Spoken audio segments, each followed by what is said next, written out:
Assalamualaikum warahmatullahi wabarakatuh. Pada kesempatan kali ini saya akan melakukan presentasi untuk memenuhi final exam pada mata kuliah kewarganegaraan. Kelompok kami melakukan pemilihan tema yaitu SDG 13 dengan tema Climate Action atau penanganan perubahan iklim. Judul yang kami tentukan adalah strategi inovatif dalam penanganan perubahan iklim, pendekatan teknologi, kebijakan, dan juga kesadaran publik. Perkenalkan, nama saya Muhammad Naufal Faditya Duantara dengan NIM 260229341. Jadi latar belakang pada proyek kami yang pertama yaitu perubahan iklim merupakan tantangan global yang berdampak luas terhadap berbagai aspek kehidupan termasuk lingkungan, ekonomi, dan juga kesejahteraan masyarakat. Penyebab utama perubahan iklim adalah emisi gas rumah kaca dari aktivitas manusia itu sendiri, seperti pembakaran bahan bakar fosil, deforestasi, dan aktivitas industri. Dampaknya terlihat dalam perubahan pola curah hujan, peningkatan kejadian cuaca ekstrim, serta kenaikan suhu udara dan juga permukaan laut. Di Indonesia, tantangan utama dalam penanganan perubahan iklim adalah kurangnya integrasi antara teknologi inovatif, kebijakan yang mendukung, dan juga kesadaran publik. Meskipun teknologi ramah lingkungan selalu berkembang, implementasinya masih menghadapi kendala seperti keterbatasan infrastruktur dan kurangnya intensif kebijakan. Selain itu, rendahnya kesadaran masyarakat menghambat upaya mitigasi dan adaptasi perubahan iklim yang terjadi.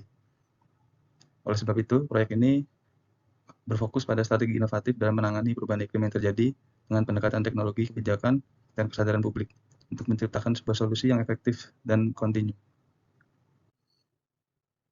Pada proyek kami, permasalahan masalah yang ada adalah pertama, bagaimana teknologi inovatif dapat mengurangi emisi gas rumah kaca dan membantu masyarakat beradaptasi dengan perubahan iklim yang terjadi.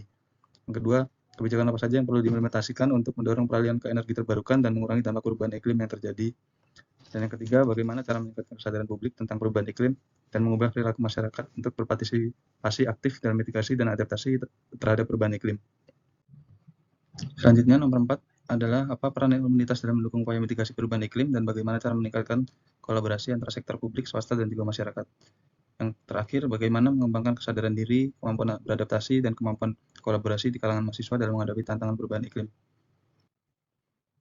Pada proyek kami, hasil temuan yang ditemukan yang pertama adalah dampak perubahan iklim yang terdiri dari sektor transportasi dan juga industri, yaitu emisi gas rumah kaca dari kendaraan berbahan bakar fosil dan polusi industri menjadi penyebab utama perubahan iklim. Sektor selanjutnya pertanian, yaitu curah hujan yang ekstrim dan juga kekeringan yang berdampak negatif pada hasil pertanian, khususnya tanaman seperti cabai. Sektor selanjutnya adalah masyarakat dan juga kesadaran publik, yaitu kurangnya pemahaman dan juga partisipasi masyarakat itu sendiri dalam mitigasi perubahan iklim yang terjadi. Dan yang terakhir adalah infrastruktur dan kebijakan. Beberapa daerah masih kekurangan fasilitas pendukung energi terbarukan dan kebijakan lingkungan yang belum diimplementasikan secara efektif. Hasil ketemuan yang kedua adalah hambatan yang dihadapi, yaitu yang pertama adalah teknologi ramah lingkungan seperti mobil listrik, biofilter, air, limbah, dan juga teknologi penangkapan gas metan masih terkendala harga dan juga infrastruktur. Selanjutnya, kebijakan dan juga regulasi intensif dan subsidi untuk kendaraan listrik serta teknologi hijau belum optimal. Kemudian ada kesadaran masyarakat, yaitu edukasi lingkungan yang belum merata dan banyak masyarakat belum memahami dampak perubahan iklim terhadap kehidupannya sehari-hari. Dan yang terakhir adalah kolaborasi antar sektor, yaitu sinergi yang dilakukan antara pemerintah, swasta, dan juga komunitas perlu ditingkatkan lagi untuk menentukan langkah yang efektif. Berdasarkan permasalahan tersebut, solusi dan rekomendasi yang kami tentukan yaitu yang pertama solusi berbasis teknologi, yaitu pengolahan limbah dengan cara memperluas penggunaan teknologi NDF untuk menangkap gas metan di tempat pembuangan sampah dan juga penggunaan biofilter untuk pengolahan limbah air yang dibuang ke sungai.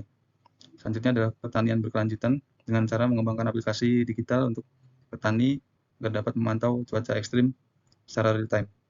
Selanjutnya ada mitigasi bencana, yaitu dengan penggunaan teknologi untuk pemantauan suhu untuk mencegah kebakaran akibat cuaca yang ekstrim. Dan yang selanjutnya adalah energi dan transportasi, yaitu dengan mempercepat pembangunan infrastruktur, stasiun pengisian daya kendaraan listrik, dan juga memberikan subsidi kendaraan listrik. Untuk solusi berbasis kebijakan, yaitu yang pertama adalah memberikan subsidi untuk kendaraan listrik dan pajak lebih tinggi untuk kendaraan yang berbahan bakar fosil, dan mewajibkan industri untuk mengurangi emisi dengan teknologi filter udara atau teknologi pengurangan emisi gas. Untuk solusi berbasis kesadaran publik, yaitu yang pertama memasukkan materi perubahan iklim dalam kurikulum pendidikan formal dari tingkat dasar hingga perguruan tinggi. Selanjutnya adalah kampanye reguler melalui media sosial dan acara komunitas tentang mitigasi perubahan iklim.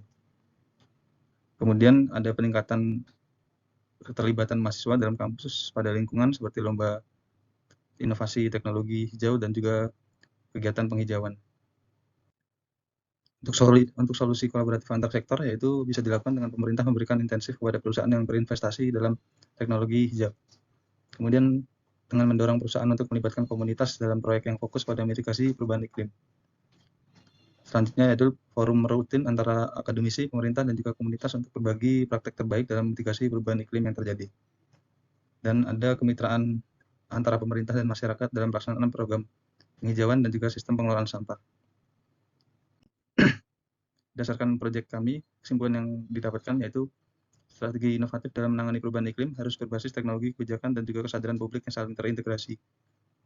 Teknologi terbarukan perlu didukung oleh kebijakan yang kuat dan partisipasi aktif dari masyarakat itu sendiri, agar solusi yang diterapkan lebih efektif dan juga memiliki dampak yang lebih luas.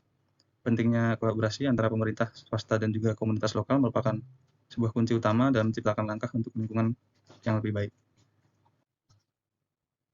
Pada wawancara yang saya lakukan dan proyek yang disusun, saya memiliki refleksi pribadi, yaitu wawancara yang dilakukan dengan orang yang berpengalaman pada puluhan tahun di bidang lingkungan hidup, khususnya sanitasi.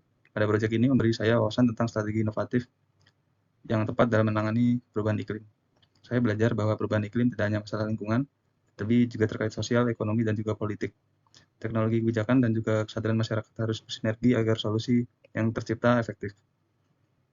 Saya memahami pentingnya inovasi seperti energi terbarukan dan kendaraan listrik akan didukung oleh kebijakan yang kuat serta partisipasi publik. Kemudian kesadaran masyarakat menjadi kunci dalam mitigasi untuk adaptasi. Pengalaman ini motivasi saya untuk berkontribusi lebih, menciptakan perubahan dan juga meningkatkan kesadaran lingkungan. Jadi perubahan dimulai dari diri kita sendiri. Sekian presentasi dari saya.